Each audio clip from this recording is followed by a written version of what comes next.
Hey, Mike here. I just wanted to let you know that you can listen to Dark Poutine early and ad-free on Amazon Music, included with Prime. You're about to listen to a historical episode of Dark Poutine. After episode 149, you will find Scott is no longer with the show. In an effort to maintain continuity and offer listeners as many episodes as possible, we are leaving the episodes in which he co-hosted intact. Thank you.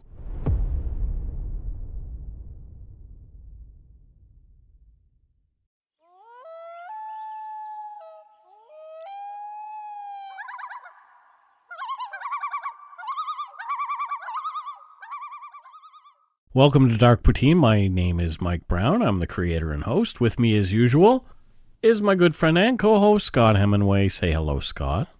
What's poppin', everybody? Is everybody adorable, beautiful, fantastic? Sexy. Oh, they're sexy. Sexy people. The sexy people. We're going to get sued. But it's not his song.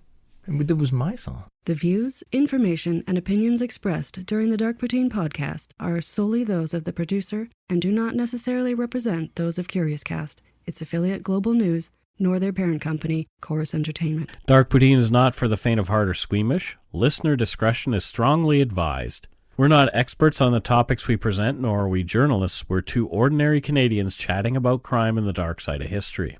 Let's get to it. Put on your toque, grab yourself a double-double and a Nanaimo bar. It's time to scarf down some Dark Poutine. Yum, yum, yum.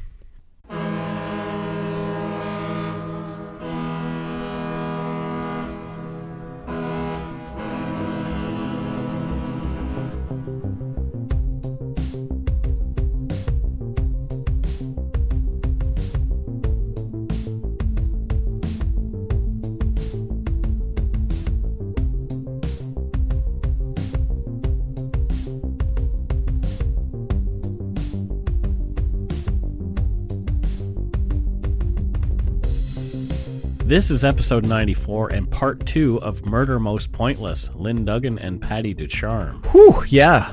What an incredible episode you put together last week. Thank you. I really enjoyed having the first person Narration. information Yeah. from Cheryl. And we have more of her narration here in this episode. Yeah. It's just something really, really powerful when, we learn a lot about our victims. We learn, often we'll hear from them in pre-recorded stuff, but something about hearing you conversing with her really makes things hit home. So to remind people, last week we heard from Cheryl Duggan. She is the twin sister of Lynn, who had disappeared after a bloody attack in her own North Vancouver apartment in June of 1993. Mm-hmm. Cheryl shared her feelings and some of the experience that she and her family endured amid the subsequent investigation and searches for her sister.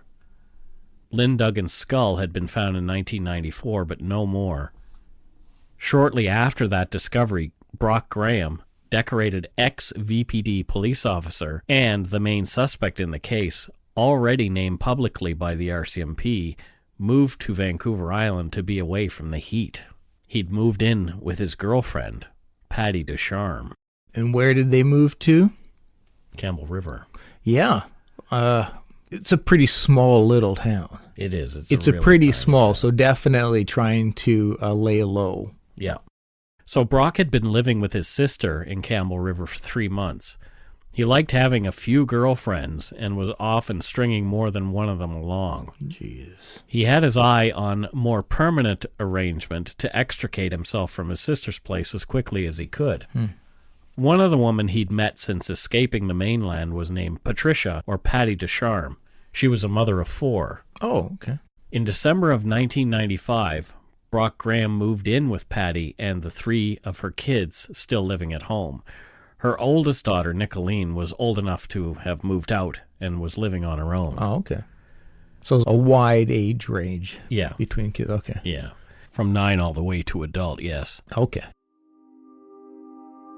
Due to, quote, privacy laws, police were prevented from warning Patti of the danger she might be in. We mentioned last week that there were claims in an article it published in March of 1996 that Patti was warned by friends about Brock's past.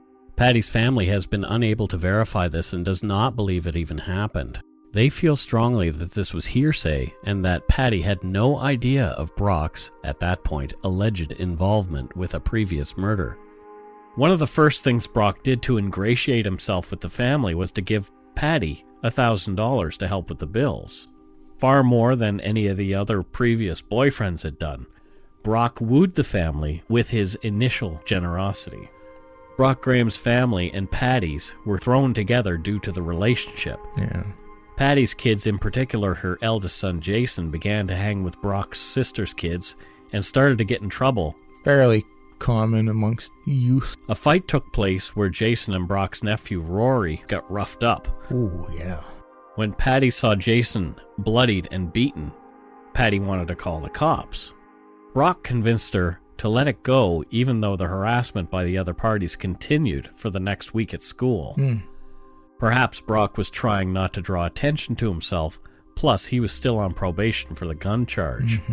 He wanted to keep the police as far out of his new life as he possibly could. So not looking out for the best interest of Patti and her family. That's correct. Looking out for his best interest. Exactly. There had been other red flags too, easy to miss out on out front, but easy to see in hindsight. Once, while driving, Brock asked Patti and the kids if they wanted to rob a bank. They all said no, of course, but Brock pressed on further, saying if he did it, he knew how to get away with it. Jeez. Brock asked Christopher, Patti's younger son, if he'd ever considered working in a funeral home. When the boy asked what he'd do there, Brock said wash bodies or something. The boy thought the suggestion was disgusting. Brock said it wouldn't bother him at all. Some weird conversations Brock's having here. Yep.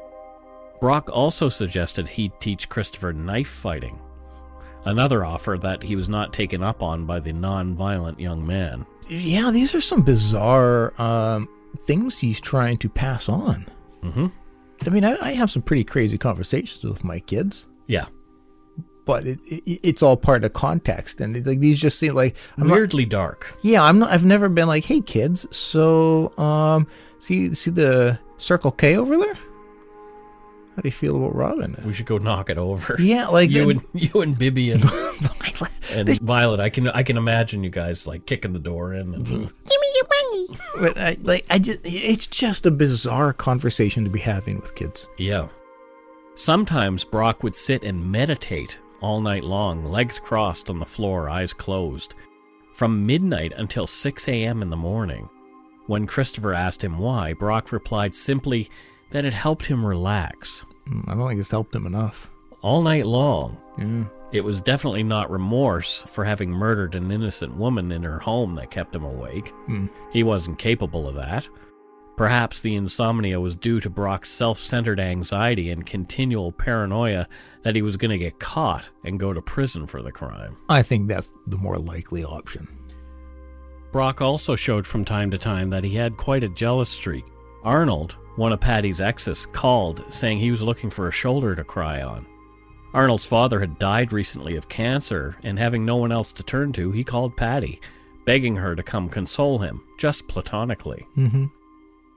Patti chose not to go, as she felt staying home with Brock was much easier than the consequences she'd most likely suffer after paying attention to someone other than Brock Graham. Oh, that's terrifying. So she's clearly aware of his... The cracks were beginning. Yeah, she's clearly aware that he's not a altogether stable individual. But Brock had done nothing serious enough to telegraph what was coming next. At least nothing that Patti's kids knew about. Who knew what was going on when there was no one there to see it? Yeah. On Saturday, March 16th, 1996, Christopher, 14, and Leanna, 10, were sent off to Edmonton to see their dad. So that's leaving one remaining child? That's right. Older brother Jason went to Victoria to visit his half-brother Jeremy. Leanna was excited for her first plane trip. Yeah. Brock and Patti would have an entire week to themselves. No kids. I mean, typically that would be an exciting thought. Yeah. Brock and Patti dropped the children off. Christopher and Leanna went through security, and Brock and Patti stayed within eyeshot of the kids, drinking at the pub in the small airport, waiting for the kids to board their plane. As they waved their goodbyes and mutually blew kisses, Leanna and Christopher had no idea that this would be the last time they'd see their mother alive. Oh my God. On March 25th, 1996, Chris and Leanna arrived back at the airport, expecting to see their mother and Brock waiting for them there. There was no sign of the adults, and no one was answering the phone at their home. So, yeah, imagine that. Kids, you're 14 and you're 9. And you come home, or you land at the airport. Yep. And there's nobody there to pick you up. Nobody there. Jesus. That's not good. No. So after waiting a few hours, they thought they might be stuck in traffic or something like that. They called and met up with a half-brother Jeremy in Victoria. The kids kept trying Patti and Brock, but got no answer. Patti's relatives, after hearing from the children, called Brock's sister, Sherry Pearson. They asked her if she could figure out what was going on. Okay. Sherry Pearson also called Brock and Patti's place and got no answer. So she decided that she would drive by and see if they were home. Patti's car was gone. Sherry figured they must be out, so she left and went back home. Maybe Patti and Brock had forgotten the kids were returning that day, but that was not like Patti. Yeah. Maybe something worse had gone on, like they'd had an accident on the way down the island to pick up the kids. Like I said, it was a 3.5 hour drive. Yeah. That was a possibility too. Yeah, sure, because that's not something you really forget to do. No. So something was wrong. Yeah. Something kept nagging at Sherry to return to Patti's place as time passed without any word from them. After getting the key from Patti's landlord, Sherry went back to the house that Patti and the kids shared with Brock. Does this sound familiar from last? Yes, it does. On checking the back door, she found it was wide open, as was every window in the house, but all the curtains were drawn. Very similar. Very. Sherry called out as she walked through the house, but got no replies. The only door closed in the whole residence was the bathroom door. Oh, shit. Sherry entered the bathroom and noticed an awful smell. She could see something was in the tub behind the semi-transparent shower curtain. When she pulled back the curtain, the smell got stronger. She saw a human form covered by a blanket, some hair sticking out of the top. Oh, God. Sherry hurried out of the house and returned home to call police. Police arrived and noted the distinct smell of decaying human body as they entered the home. As one group of officers cleared the rest of the house, another group tended to the bloody scene in the bathroom. There was definitely a body in the tub, and it had been there for some time. A note was pinned to the top of the blanket. A withering rose lay beside it. Taking photos and bagging evidence as they went, the police picked up the note. Oh, boy. Many of the following details of what police found in Patti's bathroom are from an article written by Greg Middleton for the Province newspaper and published in April 23, 1997. The note read, quote, Saturday, March 23rd, 10 o'clock. Oh, my sweet, wonderful Patti. I'm so sorry. I don't know what happened. I love you more than anything, and I didn't want to hurt you. I miss you so much. I don't know what to do. I thought of taking my own life. That would be too easy. I will suffer every day for the rest of my life. You were so wonderful. I never loved anyone like I loved you. I hope to God you're in a better place. I don't want to leave you. I want to be with you forever. You will always be on my mind and in my heart. All my love, Brock. End quote. Oh, that angers shit out of me. Yeah. That really, really angers me. I'm sorry, Brock. A stupid note saying, I'm so sorry, my sweetest pet. You killed her. Yeah. Like, not a mention of, like, I shouldn't have, like... Oh, my God. Yeah, mad. Police found the body of Patti Ducharme, 40, bloody and badly battered in the tub underneath a blanket. She'd been dead since sometime Wednesday, March 20th. The letter was dated March 23rd. What had Brock been doing in the 3 days prior to writing the note? Oh, terrifying things. There was another note on the coffee table beside Patti's purse and some photos, outlining Patti Ducharme's next of kin, complete with phone numbers and addresses. It thoughtfully gave a warning for the two children, Chris and Leanna, not to fly home on Monday. Someone had recently cleaned every room in the house, but evidence was found that an attack had started in the bedroom shared by Brock and Patti. So again, trying to cover a lot of the crime scene. By cleaning up, doing his Molly Maid thing, as Cheryl mentioned last week. Yeah, exactly. Patti's body told investigators and the forensic pathologist of a brutal attack. Her arms were covered in bruises that showed finger marks of Patti being repeatedly violently grabbed and thrown about. There were 3 large and bloody lacerations on the back of Patti's head that split her scalp open all the way down to the bone. All 3 blows were hard enough to have knocked Patti unconscious and appeared to have taken place at least a couple hours before she perished. It was not the blows that killed her. Patti's murderer had strangled her with some kind of cord that left scrapes and angry bruises on her neck. It had taken time for her to die. There were strange, shallow cuts to Patti's foot, calf, and buttocks as if made by a pair of scissors. There was a chunk of her groin missing. Oh my God. This keeps pulling me back to that stupid note. Yeah. Oh, where was your compassion Yeah. during all of this? Oh. Brock had attempted to dismember Patti in the tub, but gave up for some reason.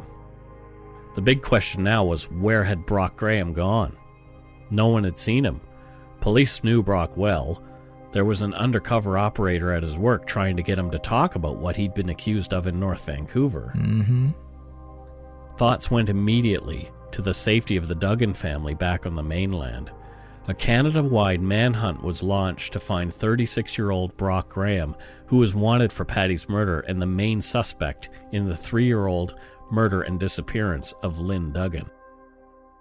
I spoke with Cheryl Duggan about how her family reacted upon hearing Brock had killed again. Oh, I remember that night. I just put my son to bed, and then there was a knock on the door, and Julie was at the door, and she said, "He's done it again, he's done it again." And I'm like, who? What? Like, I didn't know what she was talking about. And my dad was there, and Dad was just like, "Come on, get Brendan. You've got to come back home. He killed the girl in Campbell River, and he's out on the run." Wow. Did the police express any concern for your family? They did. They said that because he's a walking time bomb now, that he's killed again, you know, he could just go on another killing spree, come back here. Her car was gone, her debit card, and they figured he was on his way to Vancouver. Right. Were you guys frightened? Yeah. Oh, yeah. And I know we were all rattled, Brad especially, because he lived on his own, like, you know, with his son was there with him. I took Brendan and I went to my mom and dad's, and we also talked to the police that night, and there was police staying at the end of our street too, just to keep an eye on us to make sure he didn't try and, you know, do anything. Yeah. That's great. Yeah.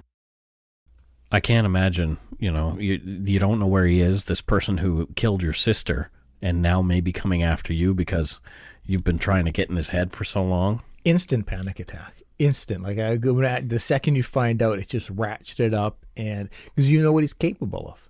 Yeah. You know what he's capable of. And so it's not like, well, you know, what ifs are removed? You know what he's capable of. And so it's just. Because now he's done it twice. Yeah. Yeah. Absolutely. And you don't know where his head is at. Yeah. Well, obviously not in a good place. Well, exactly. But like, is he thinking like, I just need to, you know, annihilate everybody who's pissed me off? Some police thought he had killed himself.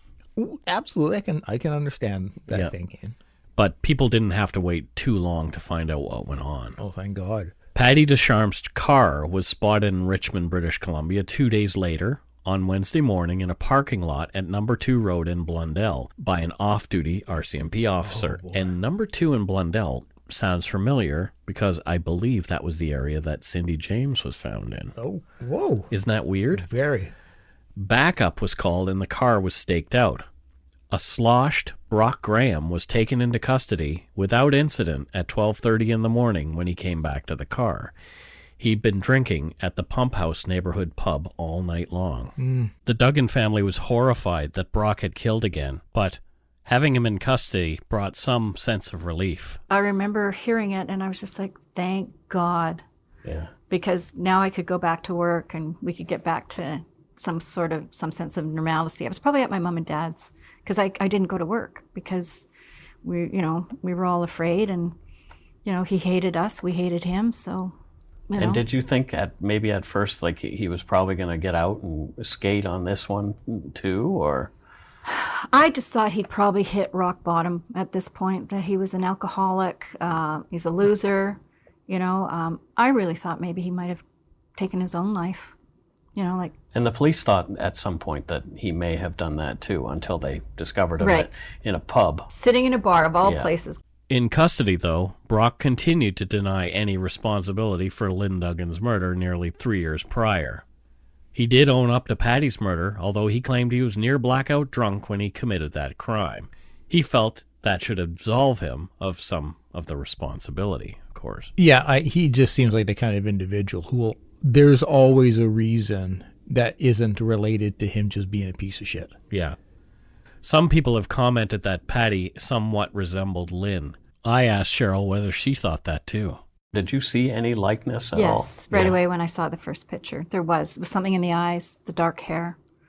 I saw it too, and I was stricken by it. Yeah, he definitely had A type. Yeah. Yeah. Yeah, because apparently his wife at the time, or ex-wife, whatever, they were separated. She had dark hair too, long dark hair, so he definitely had a type. So he had that Bundy thing where he was just, I'm not sure what his girlfriend Martine looked like at the time, but yeah. You're right. Yeah. So he's showing some very serial qualities here. Yeah. Mm-hmm. At the least, he has no qualms about eliminating somebody who upsets him in some way. Yeah. Brock Graham was brought to trial for the murder of Patti Ducharme. Finally, a chance for some justice. I asked Cheryl whether her family had gone every day to the proceedings and what it was like to look at this monster and to hear him speak. Oh, wow. Yeah, we went up there. I was told by my counselor, she said, you and your family really need to go and see that, see him in the courtroom, see what goes on, see him get convicted type of thing, because you may never have that for Lynn. So, we all went up there and we were there every day. So you heard him testify? I saw him, I heard him, I saw the picture of the drawing of where he cut her or started to cut her. It was just, it was... So he was trying gruesome. to dismember her in the tub, but he had failed. He failed. He gave up. He left a letter on her saying how sorry he was, and that's what we heard. What did you think, like finally seeing him and hearing him say stuff that obviously you folks would believe was baloney? Yeah. No, it was tough seeing him and to hear all the shit he had to say. Like, he was just such a coward, and just... I remember, too, the Ducharme family were really nice to us and whatnot, and his sister was there, and I don't think she really liked us too much. But his sister, Sherry, who had actually found Patti Ducharme. Yes, she introduced them, and she was the one that found them after he had left the kids. The kids were stranded in an airport, and, So there you go. You got to see this jerk who's killed your sister talk about having killed somebody else and, making up a lot of nonsense about it. Oh, there was a lot to unpack in that little clip. I mean, weird that his sister maybe didn't like her. It could be, or I wonder if just like fraught with guilt. That could come off as, emotions are interesting. At trial, Brock claimed Patti had confronted him about his drinking, and when he came home drunk again that Wednesday night, she'd made the decision to kick him out. Brock said that is what has caused the argument. Brock also said that Patti had told him to get out and ran upstairs. Brock followed, claiming he wanted to make up with her and set things right. Patti fought his attempts to reach out to her and reconcile. After wrestling on the bed, he claimed they fell onto the floor. Patti was screaming at him the whole time. Brock said he straddled her and put his hand over her mouth to calm her down, saying, "This is when Patti bit him." Graham claimed that this was when he went into a rage and stuffed a sock into Patti's mouth. Conveniently, this is when things go black for a time. Yeah, how convenient.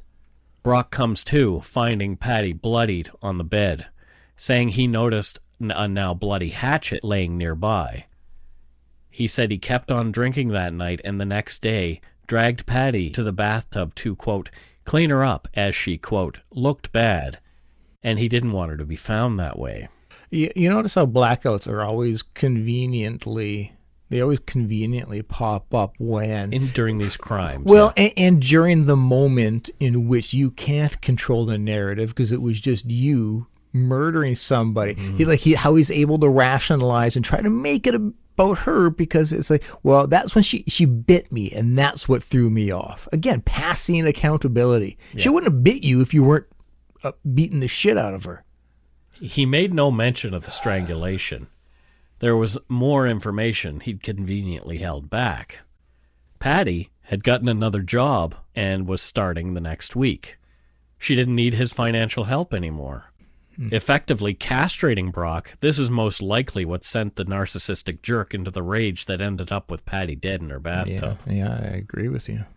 Brock wanted to plead to manslaughter, but the Crown wanted him for murder. He stuck to his booze did it story all the way through his trial, but the judge overseeing the proceedings found him guilty of second-degree murder after all the evidence was in. He was sentenced to life, 25 years, without the chance of parole for 10. Brock was going away. This was a bit of comfort for Lynn Duggan's family. They'd seen justice in one case, but not the one they desperately wanted. The rest of Lynn's remains were still out there somewhere. Brock remained mum, still denying that he had anything to do with her death. Still trying to control that narrative. Well, plus he's probably very resentful against them for messing with him. For sure, yeah. Yep. Yeah. And so he's like, I'll show you. I just won't say anything. Yeah. You know? Just like a petulant little kid. You took the words out of my mouth. Yeah. Yeah. Just completely about him. Childish. You've murdered two people. Yep. It's not about you anymore, you piece of shit. Brock appealed his conviction, claiming that booze left him incapacitated and that the judge's refusal to change venues caused prejudice in his conviction. The strangulation evidence was enough to prove Brock's intention to commit murder against Patti Ducharme, throwing out his "I was too drunk to know what I was doing" defense. Questions had also been raised about Brock's use of performing-enhancing steroids as the cause for his rages, but that was also dismissed.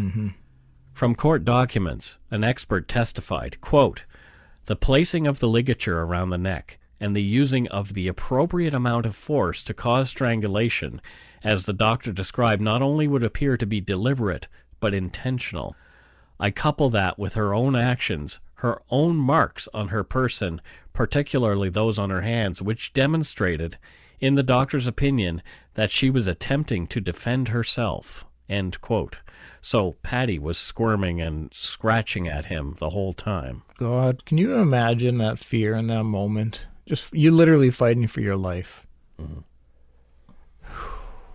Brock's claim of prejudice was upheld, but as he'd chosen trial by judge and no jury, the claim was pointless. The judge himself was not a prejudiced party. That's not how the law works in Canada. Yeah. Cheryl shared her thoughts on Graham's appeal. Oh, we just saw him and his lawyer, Larry Myers, were just trying to reach at anything, you know, to get him off, because he was so guilty, and there was no, the poor me story. Like, everybody saw through it. Us too. I love how Cheryl doesn't hold back. Yeah, she shouldn't. No, exactly. And she's earned the right to say what she wants about this guy. And the thing is it's accurate. Very. The things that she is saying about him are spot on. Like, she sees through him. She saw through him. Yeah. She knows what he is. Not long after his appeal was rejected, on October 8th, 1998, after serving only 18 months of his life sentence, Brock, prisoner 366840D, made a request to be moved to the Williams Head Institution. The psychopath had even charmed his keepers into thinking it was a good idea. Oh, my God. There were other reasons he wanted to move, too. Cheryl spoke to me about this. Oh, boy. We were told he was just a coward. He was afraid for himself. He wanted to be protected more. I think word had got out who he was, or he was just paranoid. And Williams Head is kind of like a Camp Cupcake too, right? Yeah, he wanted to go there, and it's really, apparently really nice. And they have quite a bit, well, I don't know, freedom, but yeah, we fought that too. Like, there was no, I think my dad, I forget who he had called or whatever, but we tried to shut that down. He didn't go. He ended up staying in Mountain Institution. Yes, yeah. But yeah, when we saw that, oh God, it was, yeah. Yeah, I remember reading an article that where your dad was the big bold headline said the club is too good for this guy kind of thing. And when other people heard of it, they all went crazy too. Like nobody wanted him to go to that. Like nobody. Like crazy. Well, we didn't know too because we had all lived in Lynn's building, the St. George's one, and it was a place for guys that got out of jail, like a halfway. Oh, really? Yeah, because they questioned about 3 guys, I think, in the building. In the building? Yeah. Wow. We were like, we didn't know that. We all lived in, because we called it the Walton building because, you know, Kim lived in it, Julie lived in it, I lived in it. Sure, everybody says We good all, night, the whole family. so-and-so. Yeah, we all lived in that building and had no idea that this was a place that, you know, people out of, these guys were roaming around. Crazy. You never know who's living next door, right? No, I mean, it could be you, Mike. Well, it is actually. Yeah, exactly. Yeah, it's horrible. Case in point. And we'll take a break right here. If you're looking for a smoking gun, I can absolutely guarantee you, you will not find it. In October 2001, a series of letters filled with a deadly powder called anthrax were dropped into the U.S. mail system. What started as an unprecedented case turned into an unsettling mystery. Who sent these deadly letters, and why? From Campside Media and Sony Music Entertainment, I'm Josh Dean, and this is Cover Up Season 4, The Anthrax Threat, available now.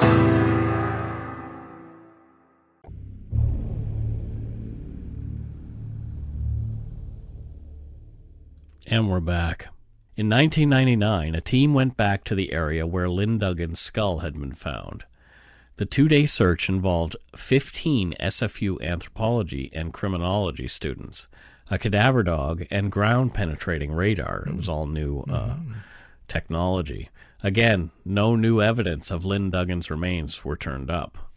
Frustrating. Cheryl commented on this, too. And we were so happy to hear that you know, it was still, you know, she was still being thought of, and especially, you know, a group like that. Yeah. But nothing came out of it. Like, how frustrating is that? It's just this constant roller coaster of emotions, Yeah. up and down, up and down, up and down. Like that, the toll that will take on your psyche. This was pretty much the last thing for a few years, though. Things went quiet on the news front regarding Lynn Duggan. Brock wasn't talking, but her family still wanted answers. Yeah. To deal with a powerless situation, Merv Duggan, the father, got heavily involved with a victims' rights group called Caveat, and was involved in speaking on some high-profile cases, aside from Lynn's. One included Clifford Olson's bid for freedom in 1997. So her dad was involved in some of that stuff and making sure that he stayed put. Yep, another gigantic piece of shit that we've covered. Yeah. In October of 2004, having had enough of not knowing what happened to his sister, Lynn's brother Brad met with Brock Graham face-to-face at Mountain Institution. Whoa. The RCMP had suggested perhaps that Brock would talk to a family member and own up to Lynn's murder in a mediated face-to-face restorative justice session in the prison. Holy shit, okay. According to the Canadian Department of Justice website, quote, restorative justice has been part of Canada's criminal justice system for over 40 years. Restorative justice is commonly defined as an approach to justice that focuses on addressing the harm caused by the crime while holding the offender responsible for their actions by providing an opportunity for the parties directly affected by the crime, victims, offenders, and communities, to identify and address their needs in the aftermath of the crime, end quote. Yeah, I'm a huge advocate of restorative justice. But man, I put myself in Cheryl's shoes and in her brother's shoes. Yeah. Cool. Cheryl Duggan explained how this meeting came about and the results. Oh, please. Sergeant Webb suggested, so I put in the application or whatever you had to do, and I got a phone call while I was at work, and she said, no, he's refusing to see you. And so she is his counselor. Yeah, somebody like that. But she sounded like she was right into him, like he had her under his spell, like the way she was defending him. And I'm like, do you know what he's done? And, well, he hasn't been charged yet, and this, that, and the other thing. So anyways, I went up and I talked to Brad, and I told him, Brock doesn't want to talk to me. And Brad's like, what are you talking about? And I said, well, Sergeant Webb told me to ask Brock. And Brad's like, you're not going anywhere. You're not going near him. Like, just shut that down type thing. He felt like he was scared that something might he couldn't happen believe to that you. I was, and I was like, okay, that's fine. But then we had a family dinner. And one night my dad broke down. And I believe that's when Brad just said, you know what, enough's enough. I'm going to get this guy. Yeah. I'm sure more colorful language used than that. Yeah. And he was on a mission. And he got in touch with, I can't remember the name of the company or the business, but it was Sandy and Dave. And I think it took a year for it to actually get together to be able to do this. And Brock finally agreed to talk to Brad. But like I said, it was a year in the making. And so when he first went in to see him, Brad was trying to tell him that that it's been going on too long and that we're never going to go away. Yeah. And shut it down now. You might as well, because it's not going away. And I guess he was talking to Brad, and then he just said, well, he felt that the Duggans were out to get him. And Brad said, no, I don't know what you're talking about. And that's when Brock apparently had a big envelope with all these cards. And he just said to Brad, well, what about these? And when Brad opened it up, it was cards with my mother's handwriting telling Brock that the Hells Angels were going to get him. And so Brad, she was she upset. was doing her own She wanted thing. to be in his head. Absolutely. Yeah. She didn't let any of us know that. Yeah. This is what she was doing on her own, because this is what was making her feel like she was doing something for Lynn. Sure. So, and Brad just looked at it and he went, oh my God, like, this is my mother's writing. This is a mother who's brokenhearted. You killed her daughter. Like, it's like, and Brad said, look, why don't we do this? We'll do a polygraph test, and I'll do one saying, that we're not going to try and kill you with the Hells Angels if you'll do a polygraph too. Yeah. He did the polygraph and he failed. Yep. And then he demanded a second one. Brock did. Okay. And he failed that too. So that's when he decided, he's going to talk to Brad again and come clean. What a moment. Holy crap. Wow. Yeah. Oh. Finally, the turning point. Yeah. This family's not backing down, and I love them. Yeah. Wow. I'm just trying to put myself in Brad's shoes. Yeah. You'll hear more about it here. Yeah. The second meeting between Brock Graham and Brad Duggan happened in the spring of 2005, almost 12 years after Lynn's death. Brad was prepared with questions in what shaped up to be a critical point in the ongoing investigation to solve Lynn Duggan's murder. Brock started to talk. Oh, my God. Cheryl told me about the aftermath of this meeting. Oh, my God. Brad went back to talk to him, and I got a phone call. I was at work, and I got a phone call from my boss saying, your brother's on the phone. And Brad said, can you get home? I'm on my way back now from being to where he had to go with Brock. And so I said, yep, okay. So I left work, and we all got together, but my mom and dad weren't sitting at the table with us. They were in the backyard. And that's when he said, he killed her, and that he used a hammer, because we didn't know what he had used. He used a hammer. An argument took place, and he felt threatened by Lynn. Lynn was 5'2", he was 6'4" or something, and this little woman, big scary cop, versus little tiny lady. Big man was afraid of Lynn. Yeah. First of all, he did a karate chop to her face because he felt like she was lunging at him. So so that's what the hole in the teeth on the front. But on the back with a huge gaping hole, that's where he said that he saw a hammer on her floor at the end of the bed. and he took the hammer and he struck her about 5 or 7 times. So a hammer just happened to be sitting Yeah. at the end of Lynn's bed. I still can't figure that one out. Right. Because I've been in there. I can't figure out why she had a hammer at the end of her bed. But that's what he did. And there was blood splatter all up the wall that the police told us about after the fact. Yeah. And then that's when he took her to the bathroom and dismembered her and cut her up. And then he took her out in his car. And I think he did a shallow grave and in the demonstration forest. Brad also had to get out and step out for a few minutes to take a breather. to hear he that. Just heard his sister's yeah, been murdered. and the guy's so close to him, and I think he said because of his hockey, the discipline that he learned through hockey, that helped him to maintain his composure. Yeah. So then he got himself composed, went back in, and he made him draw a map, and then he agreed. So I guess they did a reenactment with the police, and they all went up to. So they took Brock to. Brock was in. Yeah. Oh wow. Yeah, they made arrangements, and I believe Brock. We didn't know what day or anything that happened, but they did. They did a reenactment. He took them to where he said he dumped her body, and then he was charged. My God. Yeah.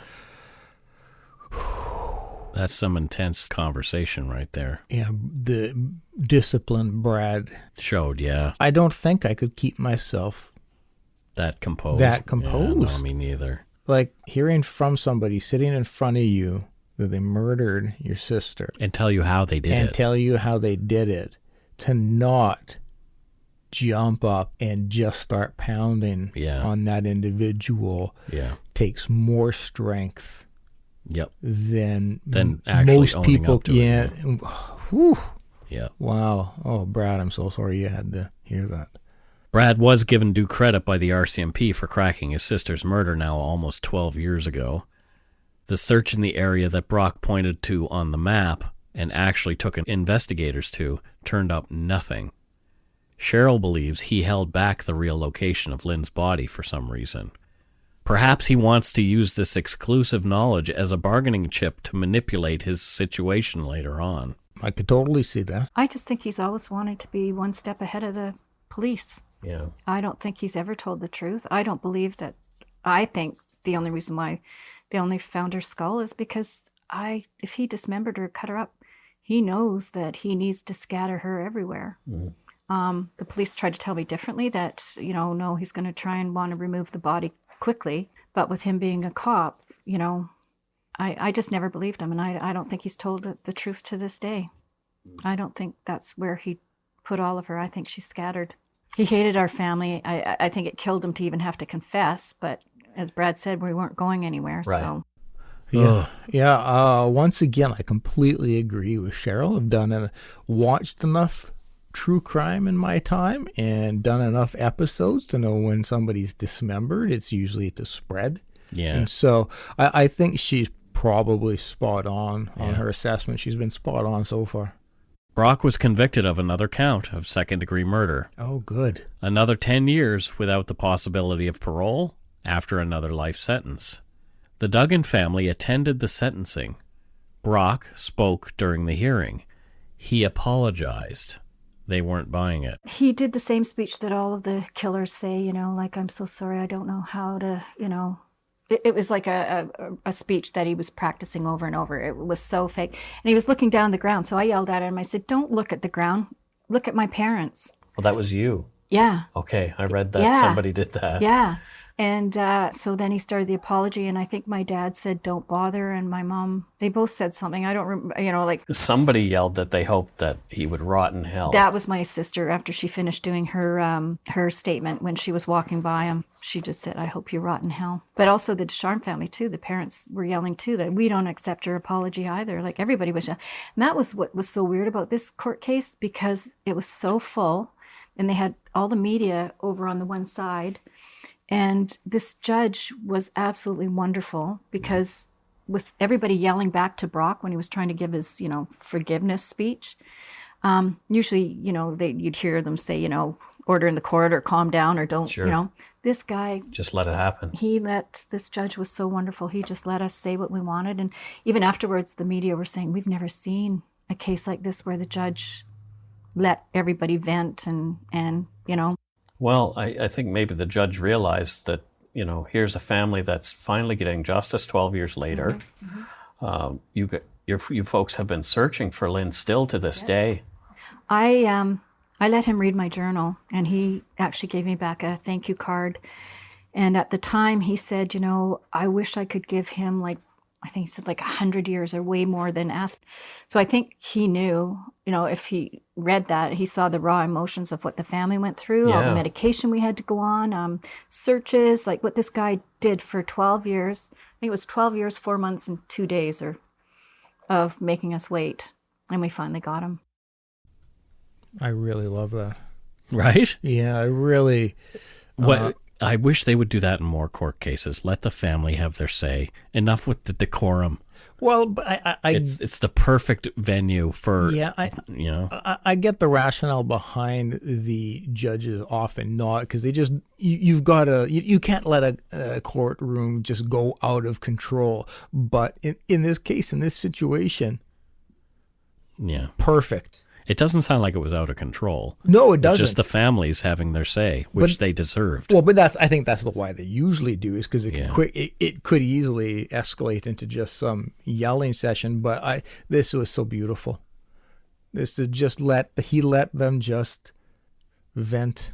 Yep. Share their accurate thoughts on him, because his apology, I'm sure it was a load of bunk. It was just a load of shit. It was just him again trying to control the narrative of how he is viewed. Yeah. No.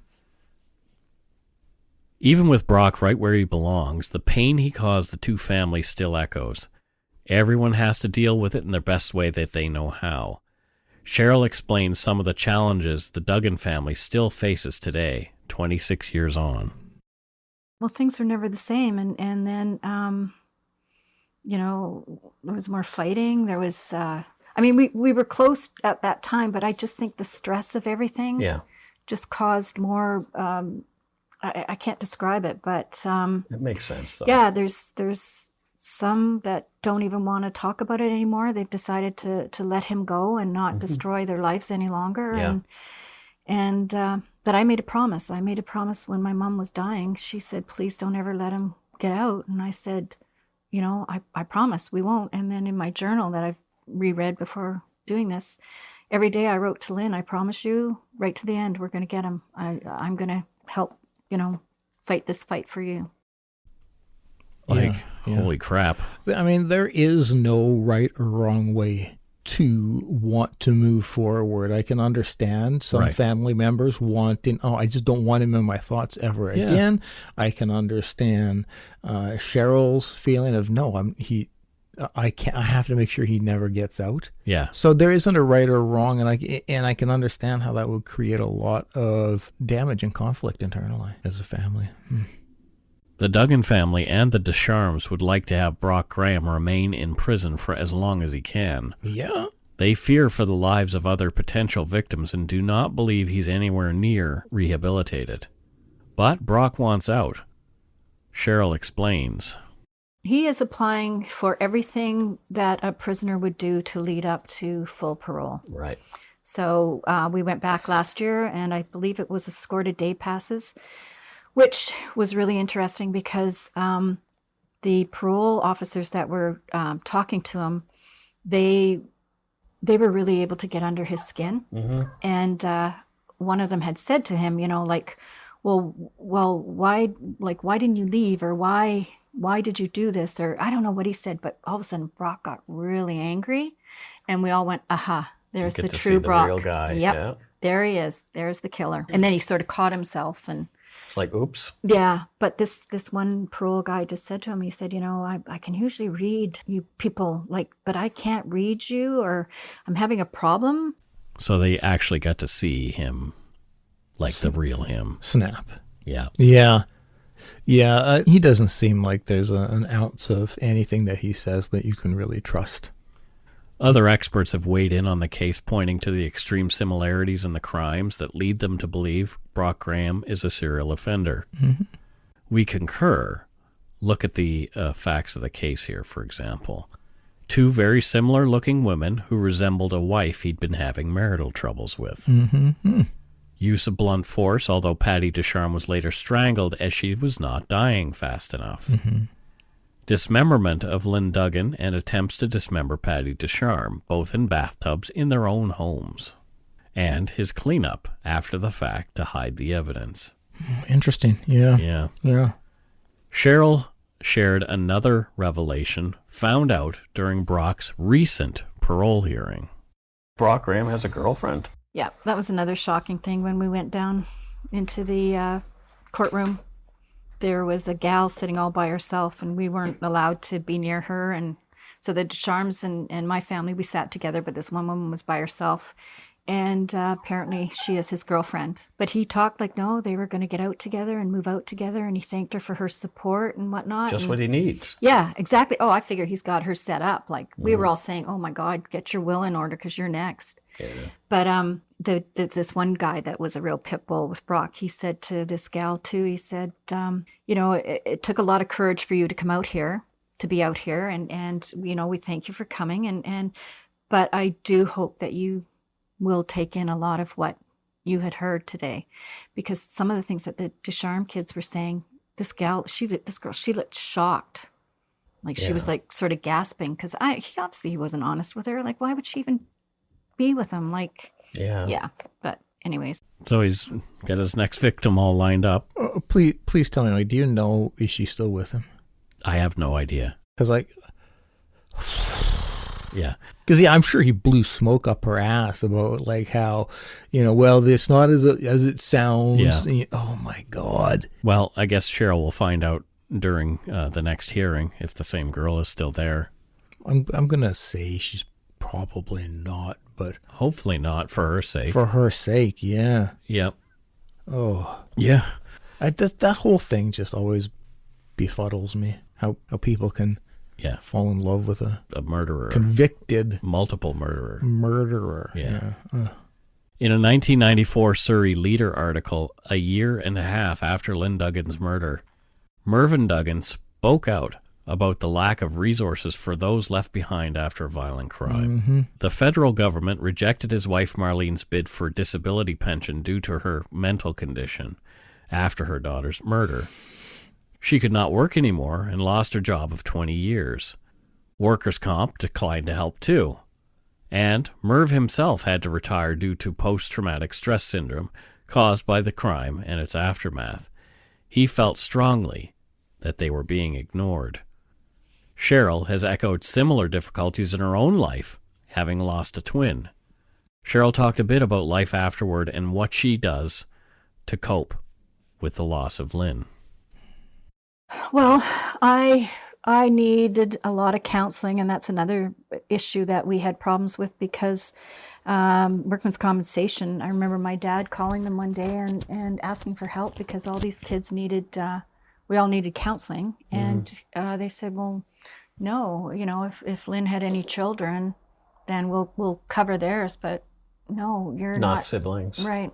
Wow. So we had to fight that. And then we all went for counseling. We all, like at the beginning, I remember the very first counseling session. And I remember we went to West Van, all of like my mom, my sisters, and my aunt. And I just remember staring at this one woman and looking at her earrings. They were really expensive and they looked like some jewelry that someone in West Van would wear. And I didn't listen to anything with her because I just figured, my sister's murder is getting you to buy all this jewelry. Like I hated her, and that was just the mind frame I was in. Sure. Like for the first session, but then we found somebody really good, but then you only have a certain amount that they would cover. Like 10, you said. Yeah, and 10 then sessions. I just had after the arrest or the conviction or whatever. I had asked for more sessions, but they just said because I had used up all the ones that we were allotted that they had to refuse my request. So what happened is my sisters and brother had a few left over, so like I was able to use whatever they had left over, and she managed to wriggle it around some way to do that. So, wow. But no, it's affected me. My life hasn't been, yeah.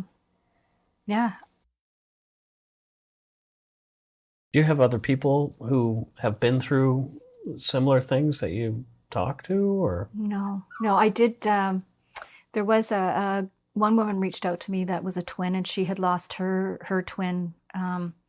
So apparently there's a group that was called Twinless Twins, and I sort of started reading up on that and whatnot. But no, I never followed through. There was just too much, and I actually became introvert. Like I wouldn't go out. We didn't date anymore because we were too afraid of guys, and I became very sheltered. And then with all this still ongoing about, him applying for different things, and which is eventually going to lead to applying for parole, it never ends. Oh, Cheryl, I'm so sorry. Yeah. Oh, my God. I'm suspecting workers' comp's stance would probably have been their job is to provide benefits and support for work-related injuries. Yeah. And so I can only imagine. I'm sure that was their excuse, but they said they would take care of the kids. Yeah. No, yeah. It's such a kick in the junk to. You've had to jump through those hoops yourself for the counseling, and I have, and I got what was needed, but it wasn't without fight. Yeah, it's sad, and it's ridiculous. Is what it is. I don't think it's just a North American thing. I think it's probably a global thing. But the systems are set up to try to catch people who are fraudulently applying for claims. The systems aren't set up to actually provide support for those who need it. And look at the justice system is set up to give the perpetrator as much counseling as he or she wants. And the victim and their family or who's left behind are just set to, you're on your own kind of thing. Those are the people that should be getting the support. Yeah. To heck with the guy on the inside. I mean, some of them are going to be rehabilitated, sure, but that doesn't seem to be the rule. Yeah, and we talked about this outside of the show, and I fully support the perpetrators, the criminals, getting therapy, because the vast majority are going to be back out in public, and I want to make sure that they aren't going to recommit any crimes. But it shouldn't be disproportionate, whereas the criminal gets support and the victims don't. Whatever is offered to the criminals needs to be offered, and then some for the victims. Yeah. Because they didn't ask for this. No. They didn't want this to happen. They are traumatized instantly by this. They were thrust into this by some piece of shit, and then to just be left to pick up the pieces is not right. No. It's not right. And it frustrates me. But here we are again at the bottom line. It's expensive to give everyone therapy. So where does that money come from? How do we pay for it? Mm-hmm. Kept Cheryl's memories of her twin sister Lynn to the very end so we could bring things to a close the right way. Yes. Let's talk about Lynn. So here's what Cheryl had to say about her sister. Well, this is her diary, too. Okay, wow. And she's got where I went away, and she's like, oh, I cried when she left, but my grandfather gave me $2, and then we had Kentucky Fried Chicken like it was the usual Duggan way of coping. Sure, have Kentucky Fried Chicken? Yeah, when I left, because she was so lonely without me, and Because you two were fraternal twins, and so you had that twin relationship. Oh, yeah. And so were you guys inseparable growing up? Yes. Yeah, we were always very close, but she had her best friend and I had my best friend, but we still did everything together, like on birthdays and trips. And can I talk about the keg and our birthdays? Yeah, absolutely. Or how we would go to a restaurant and we would both sit down and we'd say to each other, like, don't start. And she'd go, well, you don't start either. And then the waiter would come up and we would just start laughing. And the guy would have to leave until we finally composed ourselves. So then he'd come back and say, are you ready now? And we'd go, yeah. And then we'd start laughing again. So it took about 3 tries with a waiter before we could actually order our food, because we just had that connection where we would laugh together. And once we started, it just would never stop.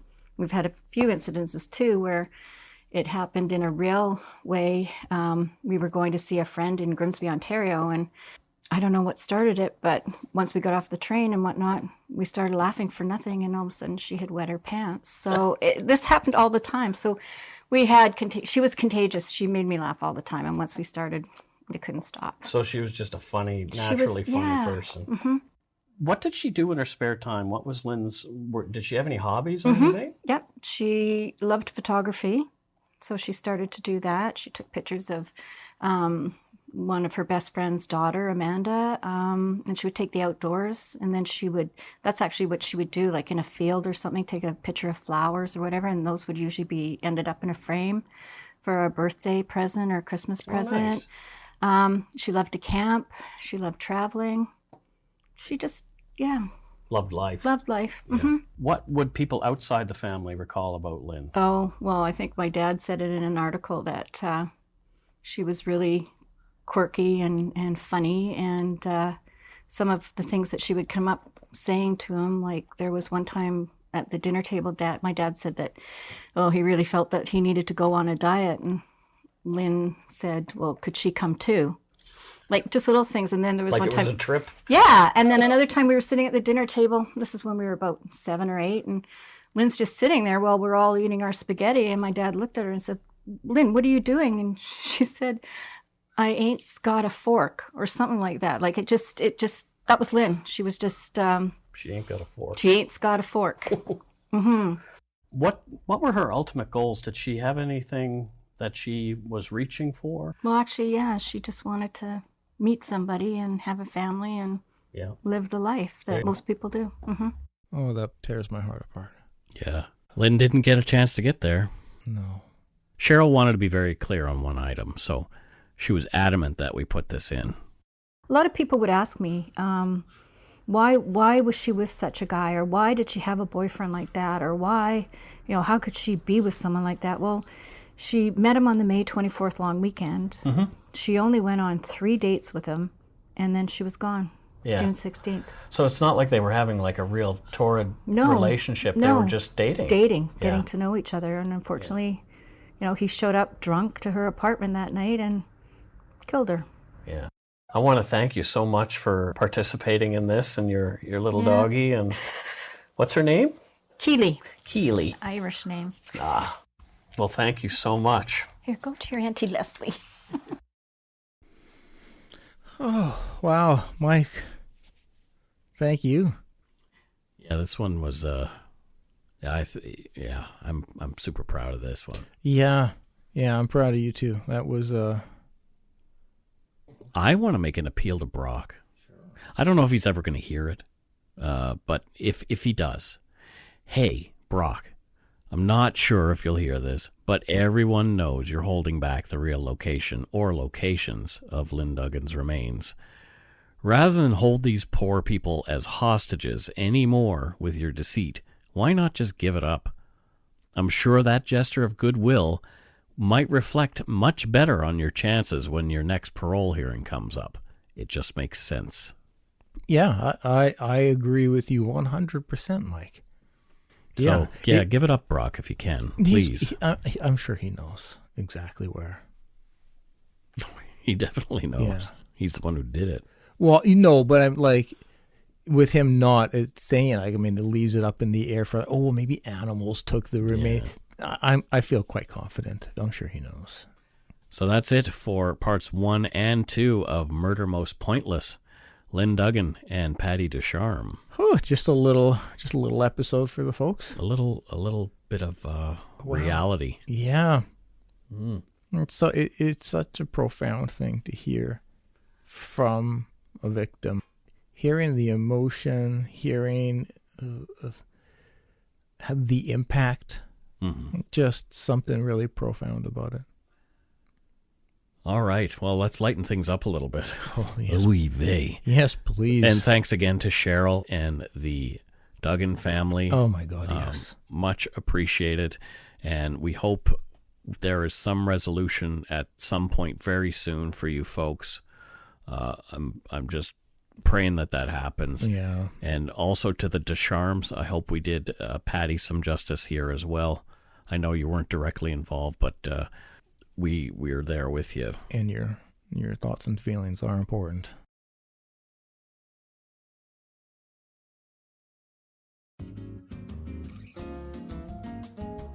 So before we go, we want to give some shout-outs to our new patrons. Oh my goodness, there's a bunch of them. Oh, It just keeps happening. it does. These people. I mean, I'm not complaining. No. It's just shocking. Yeah. Yeah, exactly. It's shocking. Oh, here's a new one. This is an interesting one. So, Katie Murphy, Okay. right? Yeah.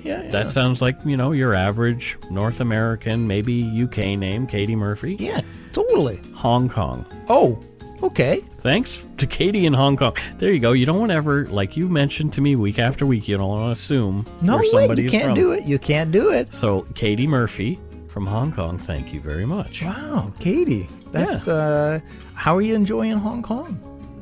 Well, it's the Hong Kongiest, I guess. Oh my God. Yeah, Oh, you went there. I did go there. You did. Not inaccurate. No, it's not inaccurate at all. Jessica Roberge from Ottawa, Ontario. Wow, Jessica, thank you. Thank you so Getting much. a lot of Canadian representing lately. Yeah, there you go. Look at this. Naomi Liu from Ventura, California. Oh, Ventura. Jesse the Body? No, I don't think so. Oh. No, I do not believe that. Well. It's Jesse the Body. Hey, but thanks. Thanks, Naomi.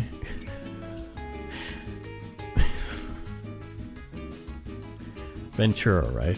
Yeah. That's why you went there. Yeah, Okay. exactly. Jesse the Body, Ventura. Jennifer McGill from London, England. Oh, sweet. Some more jolly old England. That's right.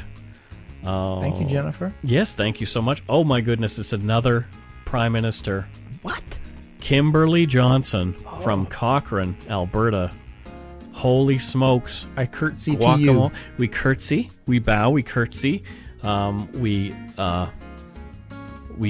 Hand gesture hand gesture in your on the- direction. on a podcast Yeah. that you couldn't see. That it was a nice hand gesture. I witnessed it. I can tell you it was very regal. Yes, I was regally hand gesturing Yep. to you, Kimberly Johnson. Yep. And we really appreciate that you came in at that level to support us.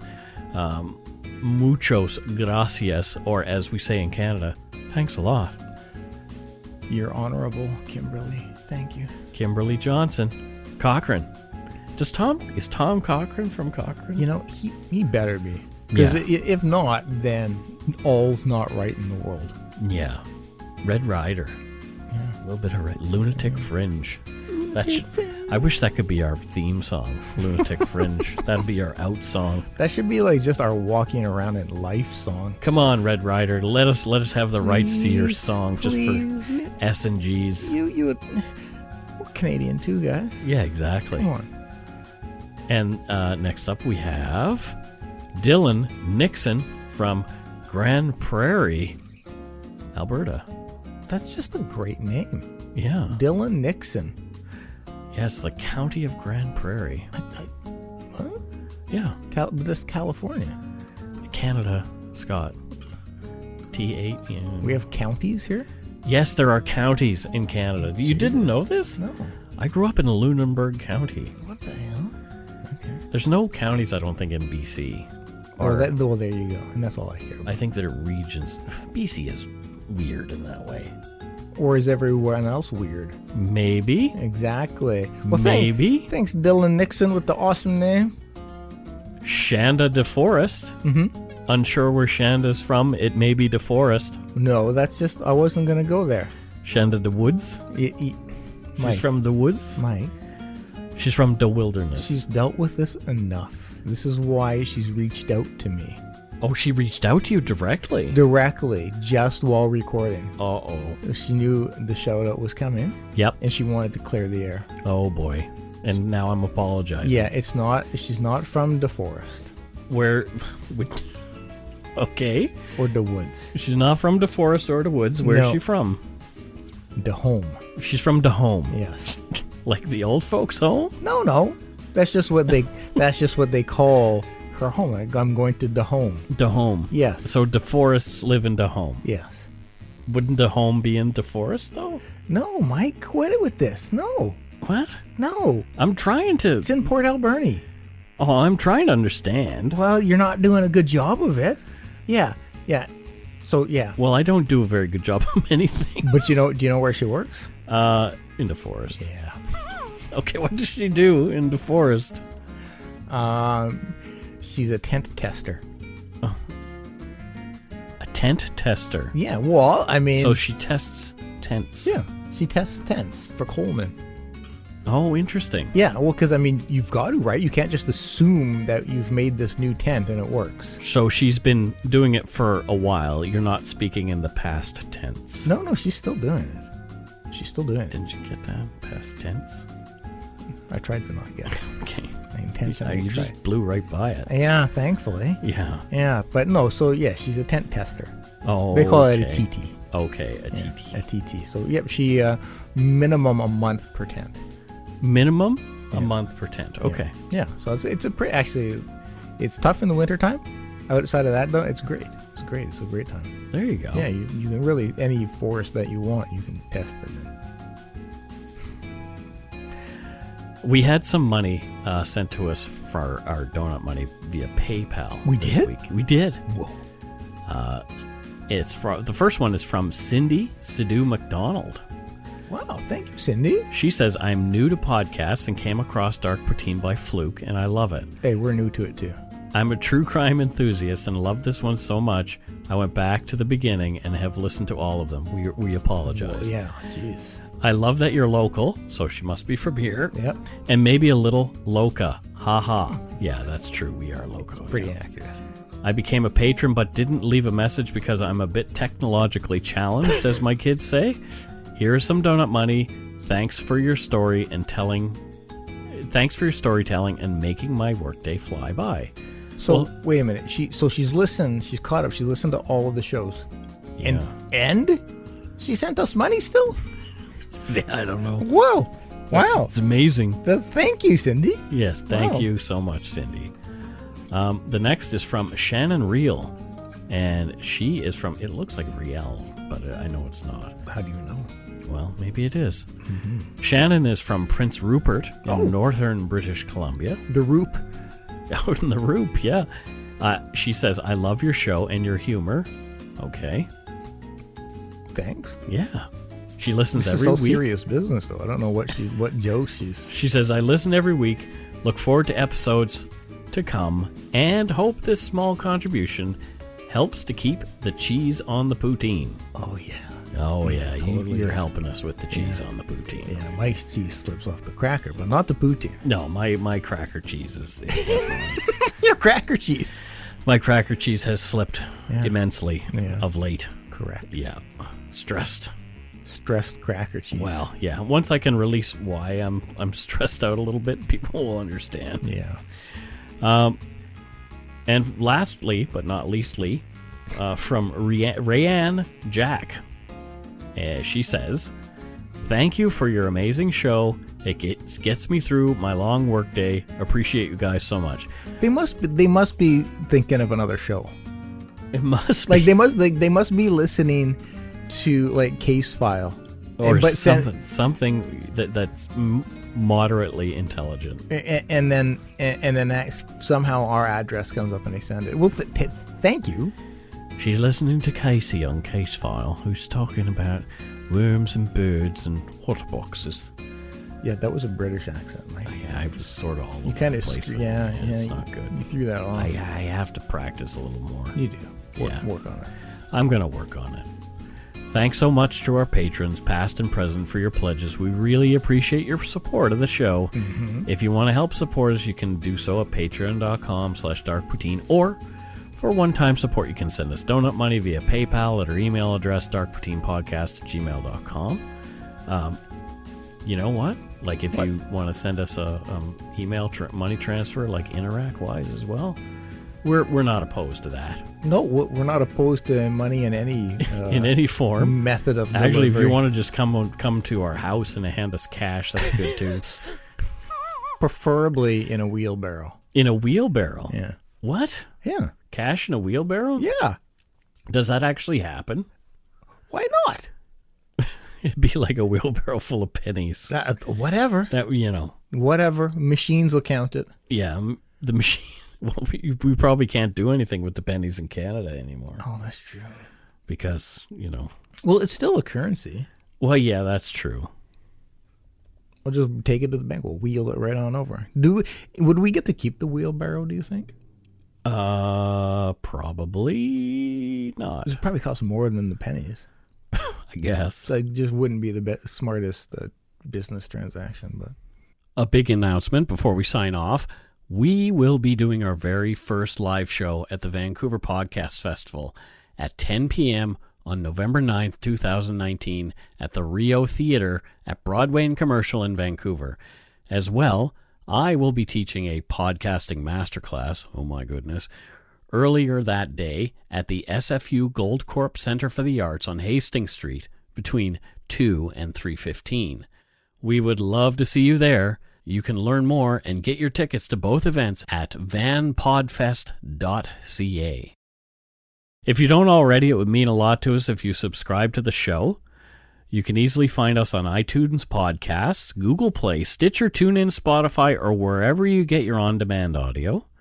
Check out our website, darkpoutine.com, for show notes and other cool stuff. Give us a follow or a like on Facebook, Twitter, and Instagram. Just search for Dark Poutine. Most importantly, tell your friends about us. Word of mouth is a powerful thing. Until next week, don't forget to be a good egg and not a bad apple. bye-bye, everybody. Bye.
Hi, it's Shauna, and I might be a bad parent because my kids think French fries are vegetables. Hey, it's Ryan, and I might be a bad parent because I went out for wings when my wife was in the hospital after giving birth. Johnny here. I might be a bad parent because in my house, the tooth fairy gives pocket change. But we're not alone. Len emailed us and said his 6-year-old daughter's Tarzan moment going from love seat to lazy boy by curtains made him more proud than any dance recital. And Andy left his 2-year-old at the rink. All right, guys, I'm sure we're not alone. Like Andy's kid. For stories and confessions like this, make sure you check out our podcast. It's called Bad Parents, and it's available wherever you get your podcasts. I left a glove at the rink.